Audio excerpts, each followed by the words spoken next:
Good evening, everyone. My name is Dr. Nguyen, and I'm an associate professor in the marketing department here at Cal State Long Beach. I've taught in all three MBA cohorts, our Accelerated MBA cohort, the Evening MBA program, as well as the Saturday evening program. And I joined the university in the fall of 2007 and thoroughly enjoy my job. So we'll go around the table and introduce the students first. Hi, I'm Jennifer White. I am part of the Evening MBA program. This is my last semester. I'll be graduating in May. I'm getting an emphasis in human resources with my MBA. Hello, I'm Brenda Arrow. I'm in my first year of the AMBA program, so that's the Accelerated MBA. The focus is on innovation and entrepreneurship, but I am personally interested in marketing. Hi, I'm John Rivera. I'm part of the Saturday MBA program in our first year, so envious of you, but it's a good beginning to a journey. The concentration of the program is on sustainability, but it's a general MBA program. So as we all, everybody knows, the MBA program is a very intensive graduate program, right? So on average, how much time do you spend outside of the classroom on schoolwork? I have been taking an average of about 2 classes a semester because I was working full time for the majority of the program. And I would say some more than others, but in general, each week I would spend about 5 to 7 hours in total outside of my 40-hour work week. Brenda? So mine's a little bit different because I am taking 4 classes with like a workshop class. So I'd say maybe between 10 to 15 hours it's spent outside of class, but we also are in class for like 13 hours. So it's a long one. Yeah. I'll give you the official recommendation is that for every hour you're in, you need to spend 2 hours studying. I'm working full time. My wife is fully pregnant, so I got a lot of things going on, juggling plates. Around the 7 to 8 hours when I can spare it, usually early mornings or evenings when I can. So that transitions into the next topic, which is how do you how do you juggle between school, work, family, because we all have obligations and responsibilities, and so how do you juggle all of those? Well, I don't have any kids, and I see so many people in this program that's like superheroes are doing amazing things. Congratulations to you. Thank you. But the first semester was rough because I have been out of school. I had my undergrad early 2000s. I graduated in 2005, so it's been quite a span before I decided to go back and get my master's. First semester, I kind of needed to get into that groove of like, how is this going to work into my life for the next 4 years? For me personally, I get the most work done early in the morning.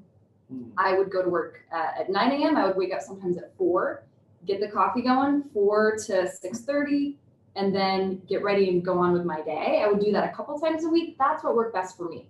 Got home from work, too tired. It's not happening, anybody. But that was my groove that I got into, and it actually worked well for me. So I did a little bit each day versus waiting till the weekend, because we all know how that's gonna go. Back on work.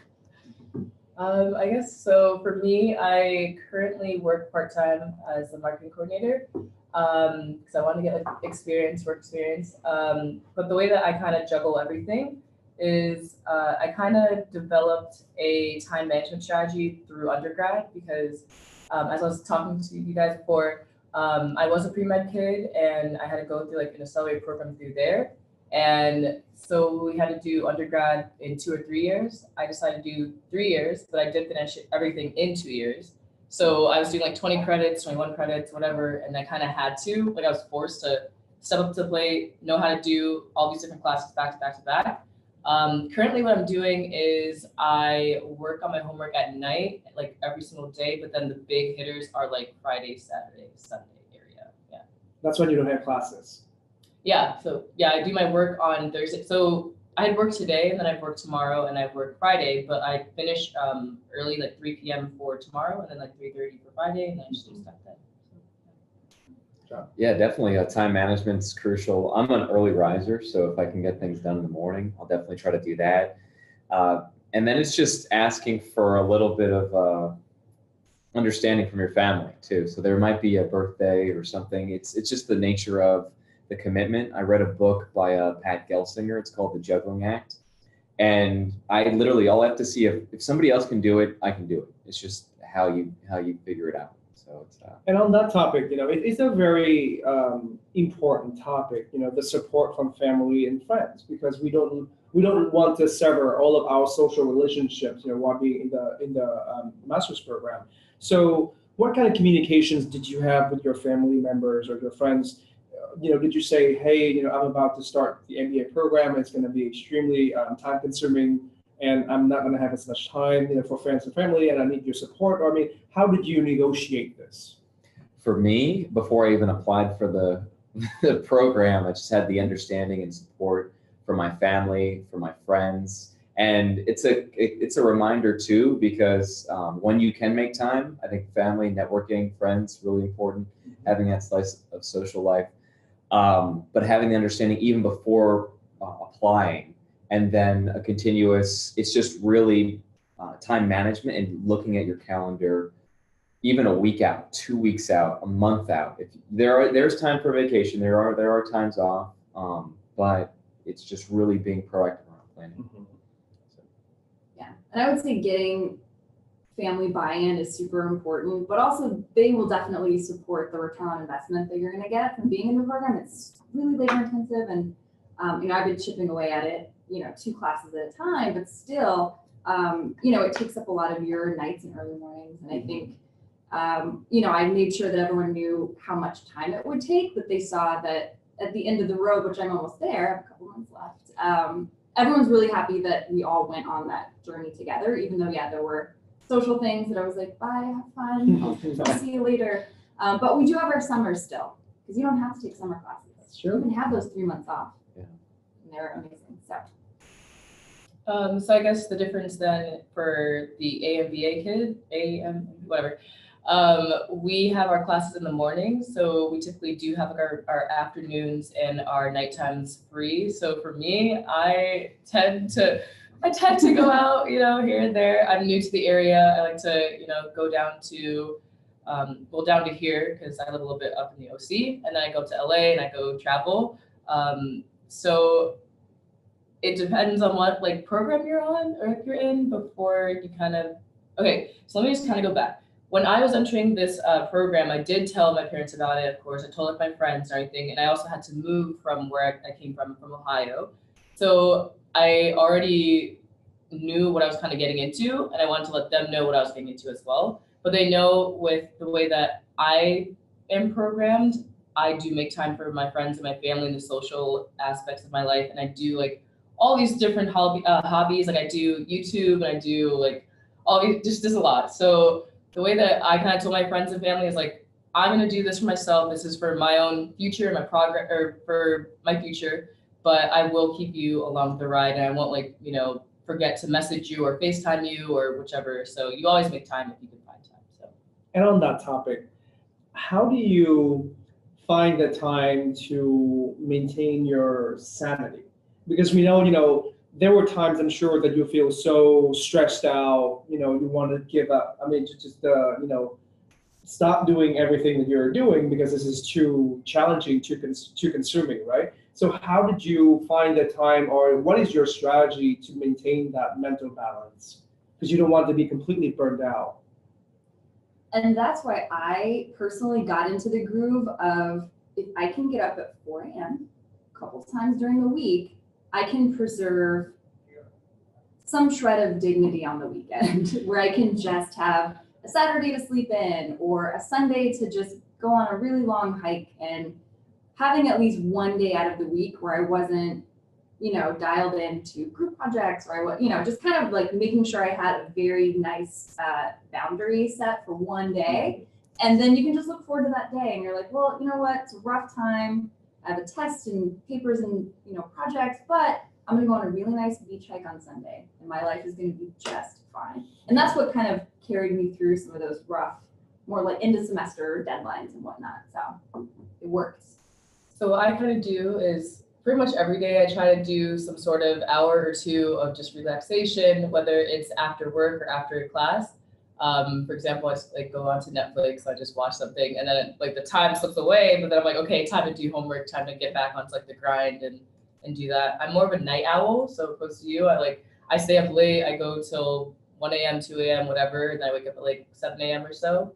And I just make sure that I get a certain amount of sleep, but I also get like a certain amount of like sanity hours, like just to regain everything, if that makes sense. Yeah. Sanity hours. Especially you, John. Yeah, I don't so my wife's due in August. I probably won't have as much balance as sanity. But working out for me, I've played a lot of sports in undergrad. That one day, having just one day that you protect but it's funny how you give to get to give. So even like on my one day, I might try to volunteer, and it's funny how much more relaxing that is.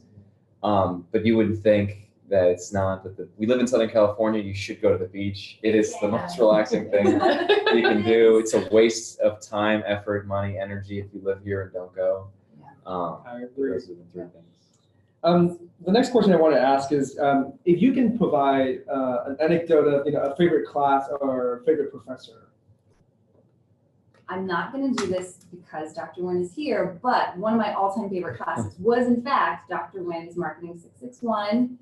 It's the upper level marketing seminar. And I loved it because we did a lot of intensive case studies and breakdowns, and it was all discussion-based, and there was a lot of exchanging of ideas and critical thinking that I really, really enjoyed, and I felt like I learned a lot, and I was thoroughly engaged in the class, every class, which was really nice.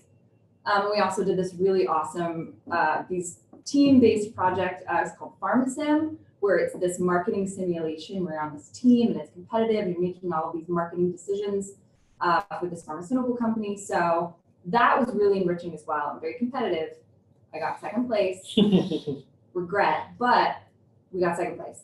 I also really enjoyed, there's a human resources professor, Dr. Dana Sumter, who was amazing. I had a diversity managing diverse teams last semester. That was also very engaging. We had an international team-based project where we were put on teams with individuals in France going through a grad program, and I had someone in India. So that was really a different experience as well. And it's those classes that provide that really, I think, stick with you and you get the most from. So thank you. Thank you. So for me, I'm not going to be counting any teachers I have right now. So he's one of my teachers, so I'm not going to do that or anything. You're in process. But he is getting there. In the past, so in the fall semester, one of the professors that I did like were, or her name was Dr. Bazad, and so she is for the IS class. Which is statistics. Yeah, so information systems. It was like very math-based statistics. I really liked her class because it was very structured and you knew what she wanted. It was a difficult class in the fact that there was a lot of information, but it was not difficult where you wouldn't be able to understand it. I think it's the way that the teacher was herself. I think she was very thorough and very clear with how she was teaching everything, the PowerPoints, and we knew what to expect on the test, except for some curveballs here and there, but it was pretty good. Oh gosh, and it's so funny. I think about all of the classes. I'm pretty resourceful, and I use a lot of what they went through. But I'd have to say, it's usually from the challenging ones that you then look back after. You didn't like it at the time, but I really do appreciate my Management 500 class. Part of the reason you get an MBA is so you can understand how to organize different things in Management 500 with Professor Massini. Although challenging, difficult. It really helps you in a turnaround project that he does for the program, which that can be applicable to any business. You can go into a division that's so many different hairy problems, keep your head about you, and really dissect them one by one by one by one. When I was doing it, if you asked me, I wouldn't think of it. Well, thank you. Let's switch gear and talk about the one of the resources we have here for the student is the Graduate Business Student Association. So tell us about your involvement, in the association and what you do, and do you enjoy it? Yeah, I've really enjoyed it because as an evening MBA student, I take 2 classes a semester. I just drive here twice a week. I live in Pasadena, which is quite a commute into Long Beach. So I'm pretty much just on campus for class, and then I meet, as needed for group meetings. So when on my first semester, they're like, oh, GBA, we're having events, we have networking, come check it out. And I did, and I actually made connections with people that I wouldn't necessarily see. They weren't in my classes, but then I would see them later on in, the next semester, the next year. So it's a really nice foundational sort of club group to get to know people, especially if you're commuting in. We didn't have a really tight cohort that we're moving with. So it's great for networking. It's really great for, end of semester parties to kind of like celebrate, like we did it. It's another semester. We put it in the books. Everyone survived. So you kind of meet people who are going through the same thing you are. And also, I may want to work for your company one day. So let's have a beer after, finals and then talk about, our future careers, etc. So that's how I use it. So currently, I haven't been to too many GBA events, but I have been to a couple of the networking ones, like the mixers. I do think it's a good resource to use because you can, again, meet other people that are in different industries from what you're looking at. But even though they're in a different industry, it might be something that you're interested in, you just never knew. So I think it's a good opportunity to kind of just figure out what you like and what you could find you like. Yep, same here with the networking, the speed networking. You get access to speakers you would have never even I think one individual was like a third in line from Amazon. So you don't normally meet these kind of people when you're in the classroom setting in a case study. You got to go out there, and like 80-90% of next opportunities are met through networking. Absolutely. What's your class size? Typically, what's the size of the class that you're in? And then I know that Jen is from the Evening MBA program, which is self-paced program, but the AMBA and the Saturday are more of a cohort type. But typically in the Evening MBA class, how many students? For sort of the core classes that you are required to take, it's generally like 25 to 30. The electives, like the upper level electives, I was taking international business last semester. We had 9 people, and it was like a really nice, intimate seminar. But normally it's no more than like 25 or 30. And then, so yeah, with the AMBA program, pretty much every class is mandatory. So it's around, every single time it's gonna be like 29 people, like if everyone goes to class. But I don't think that it changes throughout the program. I think every single class, well, actually, sorry. Some of the classes you do have fewer students because some people can wait out of the classes, so they're not gonna be in it. For example, in the fall, we didn't have like a third of our class in a marketing class. And then we also didn't have all the people in our accounting class as well. So, but typically it's gonna be 29.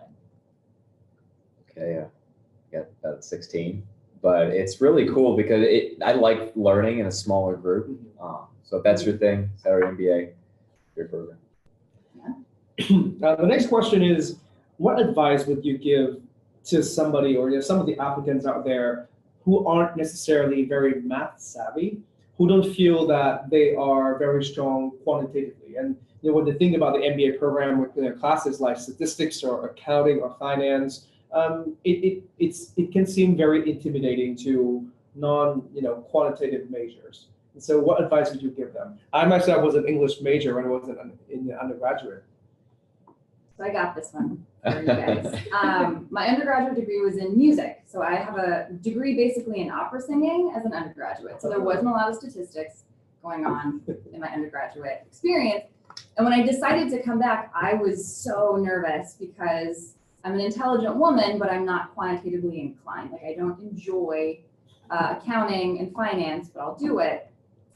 So my strategy going into it, and I think if you are feeling the same, you just have to go in and know that you will have to study 3 times harder than the person next to you, but you can do it. And my strategy was to always pair a quantitative class with a management class or a human resources class, or a marketing class that I knew that would give me some extra balance. Don't be a hero and take finance and accounting at the same time. You don't have to. So that was my strategy. The hardest class was Dr. Bezad's statistics class, but I loved her because everything was so organized and well, she's a wonderful teacher. So that was probably the most challenging class for me, but I still walked away feeling like, oh, I can do this. This is okay. So you just have to be planful and know that you do have to put in those extra hours, but the professors are willing to work with you, office hours. Also, group studying worked really well for me as well, because there's always a hero in every class who's like, statistics is easy. And I was like, be my friend. So we would study and we made it through. So you can absolutely do it. And then, so I did have like a sciencey, mathy background, so it was a little bit on the easier side for me. Sorry. No, that's okay. I'll study with you. Pre-med It's all program. right. Yep. I mean, so the advice that I would give, because I do see my friends who are struggling with the science, or not science, with the math side of the MBA program, I would say that it's best to kind of go into it solo first, see what you know, what you don't know, and then figure out what you don't know and get your friends to help you kind of comprehend the issue. And even if you do understand an issue or a topic, you should definitely still go with your group, because what if you don't understand a certain issue and you're so confident about it, you're like, I know this and this is this means this, and it actually means something else. They can help you kind of figure out what you are, like missing, and just kind of help you improve your learning. And the other thing I'd like to say is, so I know the types of learning styles that I like. So there are 7 learning styles. I don't know if you guys know the whole thing. But it's like oral, verbal, social, solitary, and like all those. And so I kind of try to use different levels of those types of learning for whatever class I have, like depending on the material, depending on the class, depending on the teacher, and depending on my understanding. Wow, that was a really comprehensive answer. I want to learn about how I learn. I would just say making it real to you, because if you're in business, we're in business not for a number of reasons, but a lot of it is you have a financial custodian, and you have a fiduciary right to your either shareholders or the owners of the company. That has a monetary and quantitative aspect to it. So I would say, like you said, learn on your own. But I found myself many a time sitting in an Herbalife boardroom with my cohort members, just trying to learn the accounting or something there. So putting in the effort and the work is definitely something that you have to do. But making it real life is, once you understand the concepts and how they fit in the puzzle, then it clicks, because it's like that voila moment. Mm-hmm. So all MBA students are enrolled in the program, and the ultimate goal is to further your professional career, right? You want that promotion. And depending on what program you are in the MBA, you might be at different stages in your corporate career. So typically, the AMA students tend to be the youngest, and they will start their first post MBA career, versus the evening students or the Saturday MBA students probably are looking to change career midway, or you're eyeing that director position. So what resources do you have here to support you in pursuing your goal, your professional goal? I mean, since I'm about to graduate, I've been working with, there's Michelle Levy at the Career Center, and Bert Rivera as well. And they're a wonderful resource. They're always available. Email, you can go in and make an appointment. I think you don't even need an appointment, you can go in. And they have a lot of information on companies that are looking for internships to fill positions with the student body here, corporate positions. So if you are interested, they're definitely a wonderful resource. They will edit your resume for you. They will, I've had several people contact me because Bert Rivera has given them my resume, and I didn't even know. And I was like, oh, this is a lovely surprise. Thank you. So they're a wonderful resource, and it is something that I definitely am glad that I'm currently using as I'm about to graduate. To piggyback off of that, I also recommend using Michelle and Bert, just because they do have a lot of people that they know, like a lot of connections. They have a good network. They also really put a lot of effort into their website, like the career link and the career shift, and like they really hammer that in, but it's for a good reason, because you really can meet different people throughout different industries. You can get their emails, they can email you. I have some students in my class who were reached out by like, the Port of Long Beach and the LA County, something like just a bunch of different companies, big and small. And so I really think that that's a really good resource. So same thing, we have resources within the program, and then I would even think outside the box. The people in your class sitting next to you are, just think of it from a LinkedIn perspective. They've got about 1,000 LinkedIn. So each collectively, if we have 16 people in our class, we've got 16,000 possible connections, various industries, levels of experience. You're not going to get that in one way. It's very hard to get that kind of tribal knowledge together. So I know I've used the resume just to refine LinkedIn skills to make sure you're relevant on a site like that. It's a great tool. But also your coworkers, right? Like, hey, what's going on with or your classmates, sorry, to see what's going on in the industries that they're in. Is that an industry you'd like? For me personally, I'm trying to grow within the company, so I think it's more of an acceleration.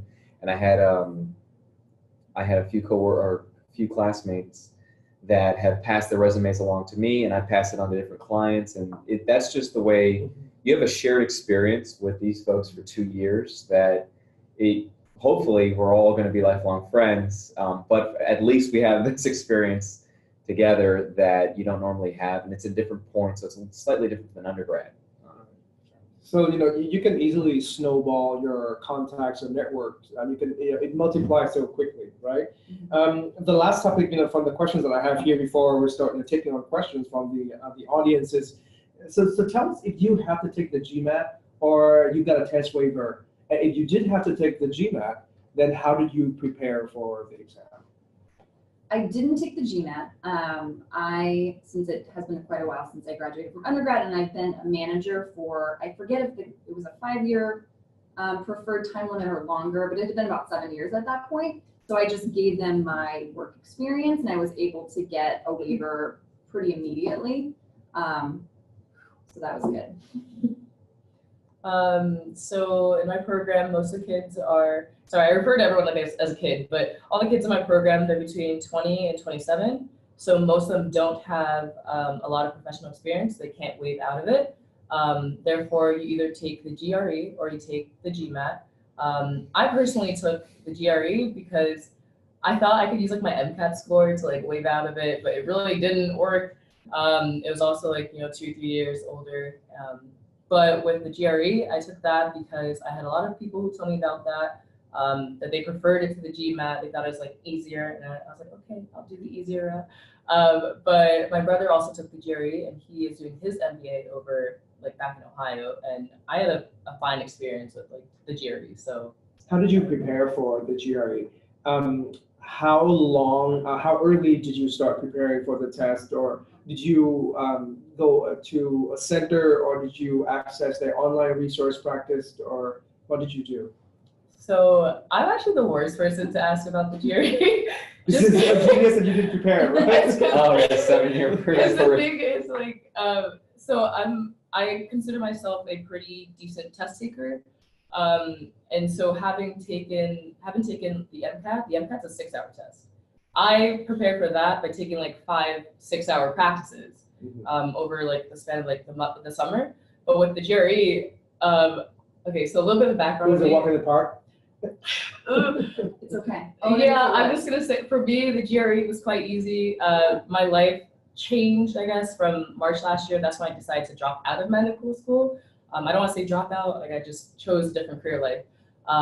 But I decided to leave in March. I came to California in April for a week just to have fun and see what I was doing. Came back, I was like, I should take the GRE. Took it 3 weeks later, and then my scores were good. So I was like, I'm going. But I'm if I were to have been a business student and I was studying for GRE, I definitely would have maybe done it a couple months of studying. But it is doable. I don't want people to think it's super hard or super easy. It depends on what kind of skills that you have and what kind of knowledge you have. But you should study in advance. In school. Yeah, I took the GMAT, so I didn't think the GRE would be that applicable, but I took the GMAT. Partially because if you've been out of school for so long, getting in that mode is a good preparation. The way I prepared was I got a course, I believe it was The Economist, a couple months before. So that's just the accelerated version. I only had a couple months to do it. You could probably get different programs, but that one worked for me. I do have something quick to add. So with the GRE, I had to make an account to take the GRE. And with that account, they gave you online books and like online courses and stuff like that. So I did take some of those courses and I did read a bunch of the books. The one thing that I would definitely recommend is to look at vocabulary, because with vocabulary in the GRE, it is very advanced. It's like, big words, things like, colloquial and obsequious and all that kind of stuff. And I fortunately had a background in, a good background in English. So I knew a lot of the terms coming in, but I know for a lot of my friends who struggled with it, it was like those words that just, they didn't know what it was, they didn't know what the question was, and just like turn them off. But I would look at the vocabulary going in. All right. So now we're going to answer a few questions that our audience members have emailed us.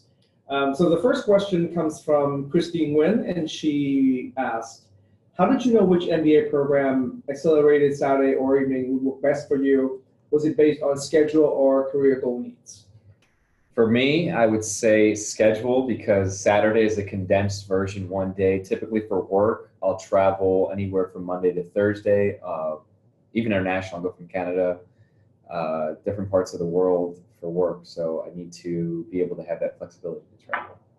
But I also like the fact that the median work experience number of years was around like 70 years. Right. So you get to really experience. Yeah, and then for me, I pretty much, my one choice really of the three would have been the Accelerated program, because I did graduate in 2017. I didn't have, any work, like substantial work experience to be saying like, oh, 7 years, or like, oh, 7 years over here.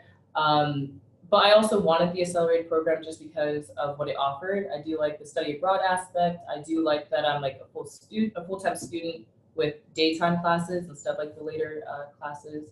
It also depends on like what program you go into, because I actually have a sister. She's also in the MBA program, but she's not in this MBA program. She's over at Pomona, and they have evening classes. So it's kind of like closer to your kind of schedule. It's from 7 to 10. So it really works with the schedule that you have or the schedule that you want. She did like the later classes, and I preferred the earlier classes. So I could just be done by like 3 p.m. or 4 p.m., go home, chill for a bit, and do whatever else I want to do with my life. So, yeah. And mine was scheduling as well. I'm a retail store manager, and I have been for a number of years, or I was at the time, and I work every weekend. And I also write my own schedule for my store. So I knew that whatever class I was taking, Tuesday, Thursday, Monday, Wednesday, that's guaranteed time I could give myself off, but I couldn't get every Saturday off. So purely a schedule-based decision. Chris's second question is about the work experience and how is it relevant to the MBA program. So how do you feel that your work experience was very relevant to what you're learning in the MBA program? I think it's very relevant. I took my IS course, and although all the concepts were there, learning it to a deeper level is definitely very applicable. And if I'm understanding the question too, when your work experience that you bring, not only you, but also your cohort members or classmates, depending on the program you choose, they have different experience as well. And that's just something that they're going to bring to the table to look at it from a different lens. And in discussions, you have this collaborative effort, and you can learn something from a lot of different vantage points. Yeah, and getting a specialty in human resources, you just have a shared experience of all of these real world examples to bring to the table. We do a lot of case study readings about, situations that have really happened, and you can see it fitting into your work life and what you've experienced, and you can also bring that into discussions in class. And I felt like with the work experience that I've had, it gave me a lot more to say, and it gave me a bigger investment in the classes, especially like management, things that I felt close to my heart. So I think it definitely enriched the whole experience. So then with people who don't come in with any kind of substantial work experience like myself, it doesn't like hurt your chances in the program. It's not that you don't know more or less than people. But I do think once you're in the program, there is the chance to get a job, like a part-time job or an internship. So I decided to do it, especially because I knew I want to go into marketing. Some of the people in my program don't have jobs because they know what their capabilities are and they can't really juggle school with work. So if you know what your capabilities are, if you can do a job with school, then feel free to do it. It'll help you in the long run. The way I kind of view it is that when I come up with this program, I'll have my MBA, but I'll also have 2 years of work experience on top of that. And so I know that that will kind of put me to the top of potential employees for whatever company I'm looking at. But again, it won't hurt your chance of getting a job if you don't have it. It's just I think it'll help if you do. So really choose wisely, choose whatever kind of fits with you. So we have a question. Think back to when you were applying to your respective MBA program. What advice or suggestions can you offer those that are applying to CSULB for their MBA? Well, I recently went back and read the application essays that I wrote, compared to like who I am now, like 4 years ago. I was like, oh, I should have had more people read that and help me proofread it, just for like clarity, for quality of essay. But I think, I feel like as you're applying, if you have the mindset of I'm going to tackle this and I'm going to love this, journey, whether it's 2 years or accelerated or the evening program, and you're going to take 4 years to do it. I think it's a really exciting decision to make. So I think if you're, on the cusp, you should definitely go for it. Because I was so nervous because it's been such a long time since I've been in school. So I just had to kind of get myself in the mindset and geared up for it, and just enjoy it. I think as you're deciding where you want to go, just go for it. Get people to read your application though. Have them proofread it. When I was applying, I definitely would say kind of the same thing where it's like, you should probably get other people to check what you are writing, whether it is the essay or if it's your resume or whatever you're sending in, just because when you have another perspective or view on your own work, they might see things that you thought were like okay, and they really were kind of too biased or they were too strongly worded or whatever. The other thing is I would definitely kind of give yourself time for applying. I don't know when the application dates are due, but like if you know when those applications are due, make sure you're doing them, a week before, 2 weeks, months before, just because they'll give you a better chance of being prepared for whatever interview or whatever round you have to go through with these applications.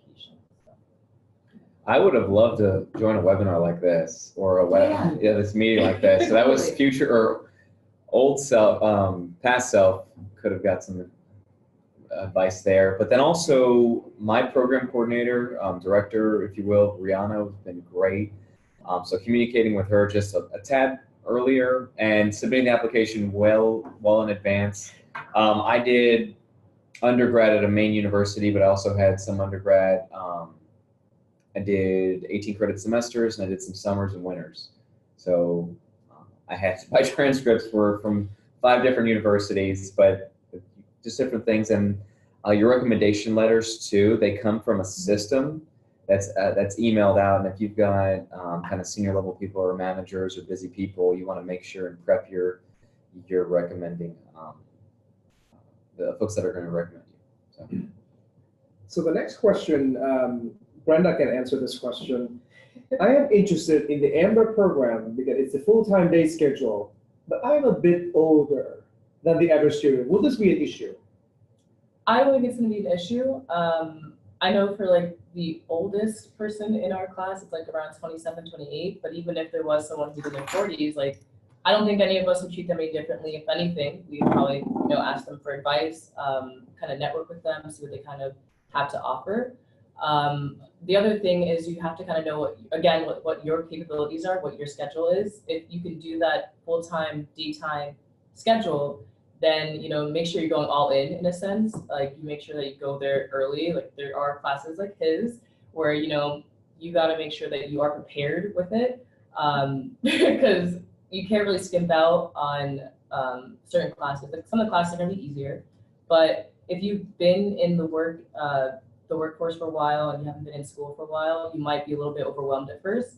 So I do say like get yourself prepared and just kind of ease into it. Yeah. Okay, we have a set of 3 questions from Ron Castrano. And the first question is, what are the typical assignments of projects for classes?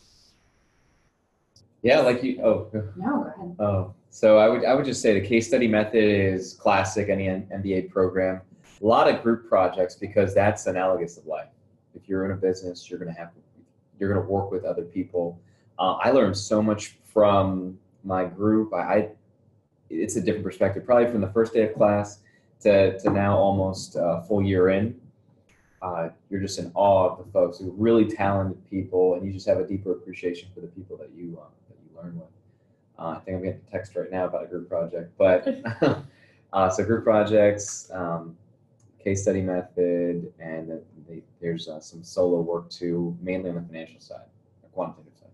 Yeah, I was, I guess, surprised at every single class there is a group project. It is consistent, it's continuous. At first it might be a little jarring. You're like, oh, I have to, what? We have to have Skype meetings? And yeah, you do. So it's just so much continuous group work, but that's the best way to learn. And that's so applicable to, I mean, if you're gonna be a business leader, you're gonna be working with groups consistently. So be prepared for that. Yeah, to reiterate, there's a lot of group work, like a lot of group work. I want to like really stress that in because when I was entering, I of course expected some group work, but I didn't expect every single class. Like even the workshop that I'm in that isn't for credits, there are group projects in that as well. The other assignments that we have, it really depends on what class you're in because in marketing, in our first class, we had a marketing project plan. And the one we have right now, we have a simulation. In IS, we have a lot of, statistic math homework. With finance and accounting, there's a lot of math as well. It really just depends on what class you're kind of looking at. With our HR class, we had like online group discussions or little discussions online, and it really depends. Is what I'm saying. Yeah. The next question from Ron is, are the classes between all three programs similar? I think I would probably be in a good position to answer this question. So the majority of the classes are very similar across the different MBA programs that we have, except that in the Saturday program, we have the capstone course, at the end of the second year where it's a model load of, lots of different classes and where the students work on projects for real clients. And the Saturday and the MBA programs have their study tour overseas at the end of the program where the evening students, don't have the opportunity. But other than that, the curriculum is standardized across different classes, different programs that we have. The next question from Ron is interesting. Any tips for doing the video statement of purpose? Did you have to do that? Yeah. I didn't have to do it, so. So instead of writing a statement, right? Yeah. Some of them had to do like a little video clip. Nice. Any tips? So we live in LA, I live in Los Angeles, but we live in Southern California. Try to go all out, right? The reason, if you can be part of the program, set yourself apart. It's kind of that first step and that snowball of the new you and up-leveling your skill set. So I was fortunate enough, I had a buddy who has like ridiculous camera skills. He films for Disney. So I had him do my video. My wife did some edits too.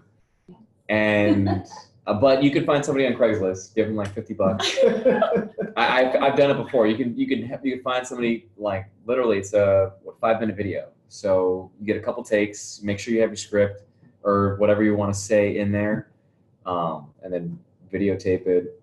Yeah, and if you're in Southern California, there are self-tape studios for actors who are submitting auditions, and it's like $30 for a half hour. If you're local, you can actually, utilize. I keep forgetting you're trained operator. We have to hear something at the end, maybe. Yeah. The advice I'd say is when you're doing your videos, definitely try to stand out, but don't stand out in a really bad way. Just because I ended up looking at other people's videos. I wanted to see what they were doing, what I was working with.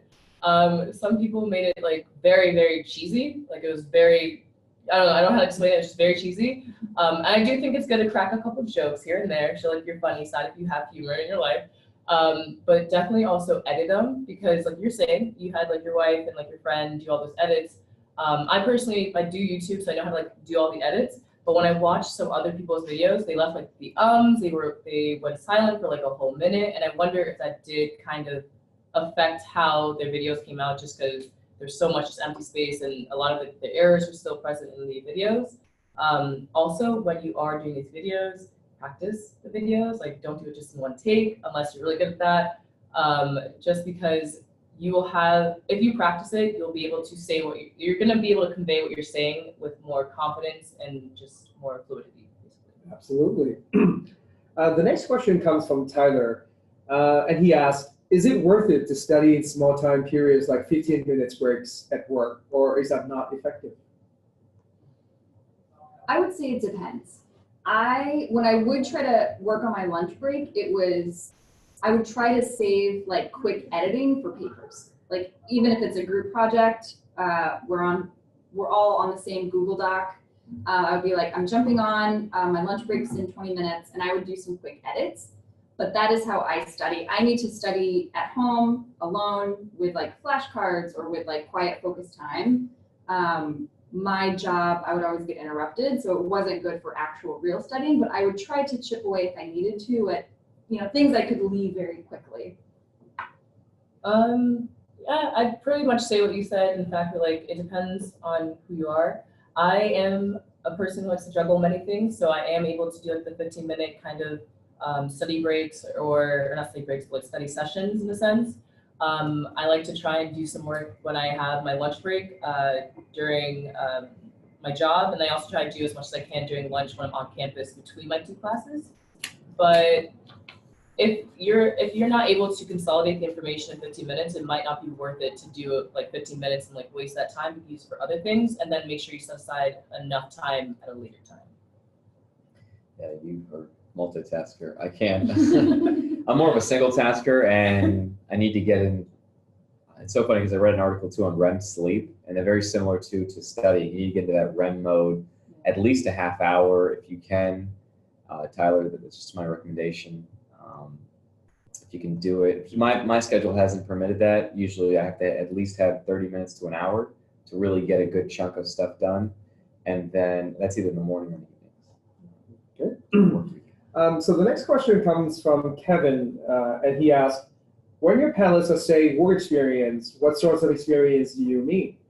For example, I have 20 plus experience in various engineering disciplines, software, audio, broadcast, but I wasn't in the business side of the companies. Any experience with students in engineering undergrad degree in your classes? Oh, yes. Yes, and what I love about the evening program is that you have a wide variety of backgrounds. And I think that, again, really enriches the experience, because I hear about, we have engineers, we have people that, majored in accounting, and then we have people that majored in, pre-med, and like, there's just music. Music, English. Yeah. So you have a lot of different points where people are coming from, and you get to, hear their experience, and maybe they're going to continue on that path, and maybe they're going to go somewhere different. But that sort of diversity is really appreciated in all of these classes, and it's definitely present. I have all sorts of engineers in, the two classes I'm in right now. So don't let that scare you away. Yeah, even in the MBA program, there are kids who have engineering as a background. There are people who have sports management as their background. They also have people who have music as well. So your background doesn't necessarily hurt, or it doesn't hurt, nor it doesn't really affect your performance in the program. Just because when you get into the program, you're kind of at just ground zero. You're just on the same playing field, with the exceptions of like the people who can waive out of certain classes. But you're going to be in the same classes with the majority of these kids who have all these different backgrounds. So engineering might help you with your time management skills, or maybe your analytical skills, so that might help you. Or quantitative classes. Or your quantitative classes, like the IS and the accounting classes. So it really does, it helps you more so. Yeah, I had a professor, Lau, who told me, as long as you're taking a W-2 down, you count that as experience. You get paid for your effort, you're professional. 20 years is a lot, especially in engineering. We had the highest person, I'll put him out there, Sean, financial accounting, highest score was a non-business major. He's an engineer at a medical device company. So from the perspective of a faculty member and a professor, who I've been teaching in the MBA programs for 8 years now. So I've had plenty of engineers in my class. So in the beginning, since my class is not a quantitative class, marketing is not physics or chemistry where 2 and 2 is 4. So some of the engineering students, they can struggle at first. Where one of them actually came to me and said, "Dr. Nguyen, right now your classes doesn't make any sense to me." And I said, "So how can I help you? What is your biggest challenge right now?" And he said, "I only have a master's degree in engineering. I'm an engineer. I'm an engineer, and in my training, 2 and 2 is 4. It's very linear." And he said, "Well, your class is very spatial, because in marketing, 2 and 2 sometimes it's 4, sometimes 2 and 2 is 100." And I said, "Well, first of all, you're learning a new skill, and you're learning to really broaden your perspective instead of having this pigeonhole. I need to get from point A to point B, and there's only one way to get from point A to point B. But qualitative classes teach you to be a lot more creative in your solution, in your problem solution or decision making ability. And then there are other people like Jen mentioned that come from so many different backgrounds and who can help you too. And that actually it makes the classroom experience so much richer when I can learn something from a music major or elementary school teacher background or a pre-med student background. So I don't think that that would be any will put you at any disadvantage compared to the other students in class. The last question that we have it's for Brenda. How does a typical day in the MBA program look like? So it's from Brenda to Brenda? No, it's for Brenda. Oh, for Brenda. It's for Brenda. Oh, I was like, oh my God. It's for Brenda. So typical day. I would say, so currently in this spring semester, I have class on Mondays, Tuesdays, and Wednesdays. I have class from 9:30 to 12:15. Oh, so they're all 2 hours and 45-minute classes, except for one, which is like the workshop. The workshop is 2 hours long. And so then Tuesdays, we have 2 classes as well. It's the 9:30 to 12:15, and then 2 to 4:45, because that's your class. And then on Wednesdays, we have 1 class from 9:30 to 12:15. So for this semester, all of it's in one, like early in the morning, and then it all ends early in the week. But last semester, we had Monday, Tuesday, Thursday, where we had Wednesday off and like we went and studied or did whatever, and then we're back to school on Thursday. And it was a similar kind of schedule as well, but it's very manageable, it's very doable, and you can do a job if you wanted to, if you have the time. So at this time, I'd like to wrap up our very first webinar. First of all, thanks to Johnny, our behind-the-scene technician here that has helped with facilitating this event. And secondly, thanks to all of the audience, who is very interested, in our programs and what the students have to say about their experience here. And then lastly, thanks to all the 3 students who are here today, Jen, Brenda, and John. Thank you very much for your time. Thank you. So in the meantime, if you have any lingering questions, just send or email us your questions and we'll get them answered. Thank you, everyone. Have a great night. Thank you. We want